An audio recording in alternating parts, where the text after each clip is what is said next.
ایک صاحب نے سوال کیا ہے کہ اگر کیڑے دودھ یا پانی میں گر جائیں اور ڈوب کر مر جائے تو کیا ہم وہ پانی اور دودھ استعمال کر سکتے ہیں یا نہیں کر سکتے؟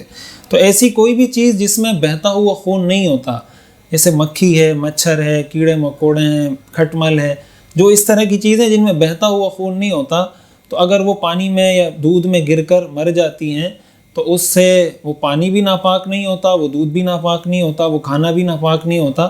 اس کو نکال کر آپ پھینک دیں تو اس کھانے کو بھی کھایا جا سکتا ہے، اس پانی کو، اس دودھ کو بھی استعمال کیا جا سکتا ہے، کوئی حرج کی بات اس میں نہیں ہے. ایک صاحب نے سوال کیا ہے کہ لوگ کہتے ہیں دوائی کھانے سے پہلے بسم اللہ نہیں پڑھنی چاہیے، بیماری میں برکت ہو جاتی ہے.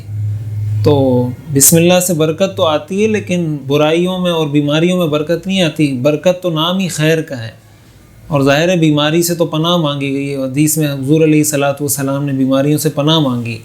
تو بسم اللہ ضرور پڑھنی چاہیے، دوائی کھانے سے پہلے بھی پڑھنی چاہیے، ہر اچھے کام کے شروع میں بسم اللہ پڑھنی چاہیے.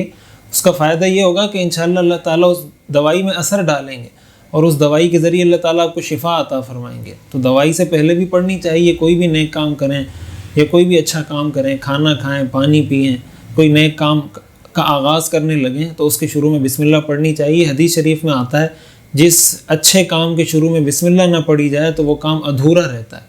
اس لیے اس کی عادت خود بھی بنانی چاہیے، اپنے بچوں کو بھی عادت ڈلوانی چاہیے کہ ہر کام سے پہلے بسم اللہ پڑھیں.